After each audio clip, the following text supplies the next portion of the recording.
Salut à tous, c'est Revan et aujourd'hui on se retrouve pour une nouvelle vidéo. Une vidéo dans laquelle nous allons parler aujourd'hui des plus grandes déconvenues du marché des transferts de la planète rugby. Comme on le sait tous, hélas dans le sport il y a énormément d'argent en jeu et parfois le sportif et l'amour du maillot passent au second plan car comme dirait Jean Gabin... Oh tu sais quand on parle pognon à partir d'un certain chiffre tout le monde écoute. Allez, c'est parti pour le top 10 des pires transferts de l'histoire du rugby. En 10e position, on retrouve Yoann Maestri qui signe au Stade Français en 2018. Yoann Maestri qui s'était déjà engagé avec La Rochelle et le Stade Français qui a dû payer 600 000 € pour racheter son contrat et le faire venir dans la capitale. Alors ok, c'est pas un mauvais joueur Yoann Maestri, mais est-ce que ça vaut le coup de racheter 600 000 € son contrat? Pour moi c'est une hérésie, mais vous inquiétez pas, on n'en a pas fini avec le Stade Français. En 9e place, on retrouve Goromaru, véritable star au Japon et joueur qui avait fait une Coupe du Monde phénoménale en 2015 et notamment avec l'exploit, la victoire du Japon en poule face aux Sud-Africains. Il arrive à Toulon en 2016 avec à la clé un contrat XXXL, mais les performances du japonais ne seront clairement pas au rendez-vous dans le VAR. Il affichera alors un bilan cataclysmique au RCT avec seulement 4 petites titularisations au compteur. Aucun point inscrit pour un mec qui est buteur, là je pense qu'il n'y a pas besoin d'en rajouter plus. En 8e place, on retrouve Quade Cooper à Toulon. Comme vous le savez, de nombreux joueurs de l'hémisphère sud en fin de carrière viennent se faire un petit plaisir en Europe ou au Japon, et on va pas se mentir, ressortent généralement comme ça des négociations. Jackpot, messieurs dames, nous avons décroché le jackpot. Le jackpot total pour l'équipe de France, c'est inespéré. Quade Cooper à Toulon, c'est évidemment un échec retentissant. Il arrive à Toulon en tant que star mondial et joueur absolument extraordinaire offensivement, mais le bilan à la fin fait froid aux yeux. 15 matchs avec le RCT, seulement 10 petits points inscrits. C'est vraiment moche, surtout quand on sait à quel point il était fort et un attaquant tout simplement formidable à son prime chez les Reds. Et ce que j'ai envie de rajouter sur ce joueur, ce qui est vraiment malheureux, c'est sa blessure en 2011 à la Coupe du Monde qui stoppe complètement son élan. Et je pense que sans cette blessure, on aurait vu sans doute un tout autre joueur. En 7e position, on va passer à mon préféré de la vidéo. Je le connaissais pas, je l'ai vraiment découvert en préparant la vidéo. Gavin Henson à Toulon. Et là, je pense que c'est le transfert le plus surréaliste de ce top. Alors, comment résumer Gavin Henson à Toulon ? On peut déjà dire qu'il arrive en tant que successeur de Sonny Bill Williams. Il y a énormément d'attentes autour de lui. Et ce qu'on peut dire, c'est qu'il a fait la totale. Premièrement, il se permet de critiquer et remettre en cause le grand Johnny Wilkinson. Ensuite, il insulte la femme d'un de ses coéquipiers. Après, il se bat avec ses partenaires, se fait dégager. Tout ça en l'espace de même pas 3 mois sur la rade. Un exploit. En 6e position, on va passer à un duo et les Gallois du Racing 92. Et pour commencer, Jamie Roberts, le centre mythique du Pays de Galles avec Jonathan Davis, une des meilleures paires de centres au monde à l'époque. Il arrive au Racing avec un salaire de plus de 40 000 € par mois. Mais au Racing, c'est le jour et la nuit par rapport à la sélection. Il est finalement barré par Chavancy et Dumoulin. Un véritable flop, mais un flop qui ne va pas sans son cher coéquipier en sélection Dan Lydiate. Dan Lydiate, meilleur joueur du tournoi destination 2012, pilier de la tournée des Lions britanniques en 2013, et au Racing sur sa 2e saison, c'est à peine 4 mois dans le club francilien, 6 petits matchs au compteur, c'est un flop absolu, mais hélas, on va pas s'arrêter là pour les ciels et blancs. Puisqu'en 5e position, on retrouve Jonathan Sexton au Racing, je suis sûr il y en a qui avaient oublié qu'il avait joué là-bas. Alors je vais pas vous refaire tout l'historique de la carrière de Jonathan Sexton, hein, un joueur extraordinaire, l'emblème de la sélection irlandaise qui rejoint le Racing en 2015 pour un salaire de 700 000 € par an.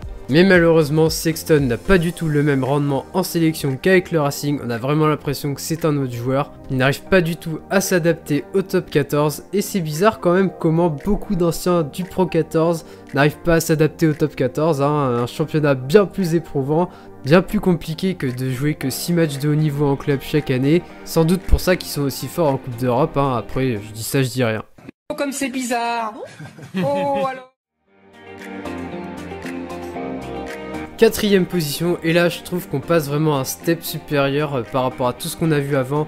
Là vraiment, je le dis haut et fort, c'est les présidents qui font des conneries énormes, il n'y a pas d'autre terme. Puisque vous en doutiez bien sûr avant de regarder la vidéo, juste en voyant le titre, c'était sûr qu'on allait évoquer le nom de Lomapé au Stade Français.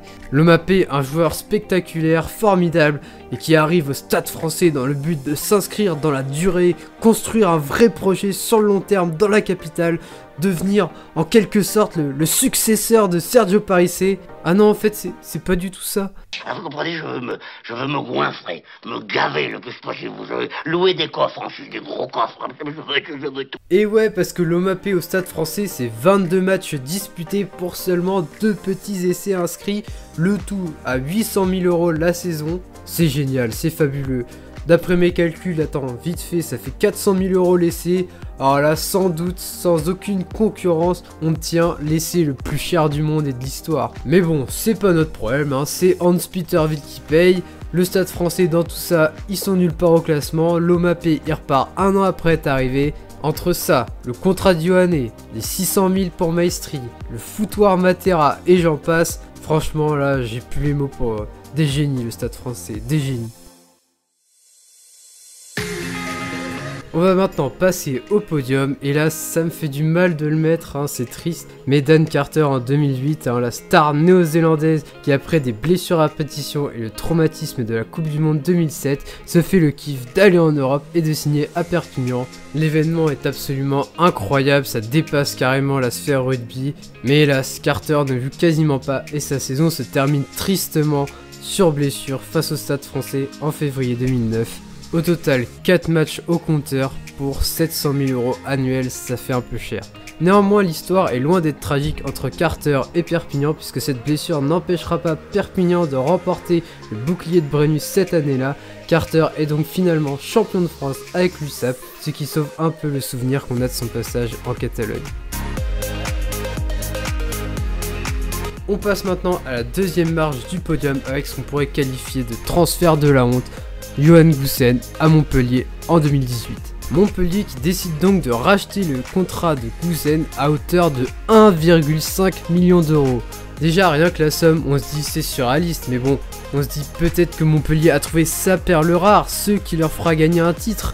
Ils vont quand même pas mettre autant d'argent plus un salaire énorme à un joueur qui va même pas jouer un tiers des matchs, non, c'est pas possible. Mais dis-moi pas que c'est pas vrai! Eh bah si, figurez-vous, la gestion rocambolesque de Moël Daltrate et de l'ancien Montpellier dans toute sa splendeur, voilà, un contrat absolument catastrophique. Sur ces 2 dernières saisons, il est à 9 et 7 matchs joués, c'est catastrophique vraiment. C'est un des joueurs à ce moment-là les mieux payés au monde et je sais pas qui est son agent, mais vraiment chapeau l'artiste. Et pour finir, je pense que pas mal ont déjà deviné de qui il allait s'agir. À la première place du classement des pires transferts de l'histoire du rugby, on retrouve Julian Savea au Rugby Club Toulonnais. Julian Savea, pour rappel, c'est un véritable phénomène dans la planète rugby. C'est un joueur qui a tout pour performer, vitesse, puissance, appui, il a vraiment tout ce qu'il faut, c'est le joueur de rugby ultime. Pas pour rien qu'il était souvent comparé à John Alomu. Un Julian Savea qui avait d'ailleurs connu un début de carrière extraordinaire avec les All Blacks, avec notamment 37 essais en 39 matchs avec les All Blacks, une Coupe du Monde 2015 où il égale le record du nombre d'essais inscrits dans une Coupe du Monde de Lomu et Brian Abada, un monstre du rugby qui arrive sur la rade en 2018. Mais hélas, au-delà de l'engouement phénoménal qu'a suscité cette annonce sur le terrain, on est loin du compte. Savea semble être complètement perdu sur le terrain, on le retrouve plus et vraiment l'expression on a acheté le frère jumeau, il n'y a pas meilleur exemple que Savea à Toulon, le tout pour un salaire dépassant le million par an, vraiment la situation est catastrophique et je pense que Mourad Boudjelal le résume le mieux. Boudjelal qui avait alors déclaré après une défaite catastrophique de Toulon à Agen: je vais te demander un test ADN, ce n'est pas Savea qu'on a recruté mais Savea pas, ils ont dû changer le nom dans l'avion, si j'étais lui je m'excuserais et je rentrerai au pays. Quand on arrive à ce niveau de jeu, il faut s'excuser et partir. Ce n'est peut-être pas qu'une question d'amour propre, est-ce que c'est moi qui nourris ma famille ou est-ce que c'est le club? Pour Savea, c'est nous. Je lui ai dit qu'il était libéré et qu'il n'était plus le bienvenu à Toulon. Il lui reste 1 an de contrat, il peut faire ce qu'il veut.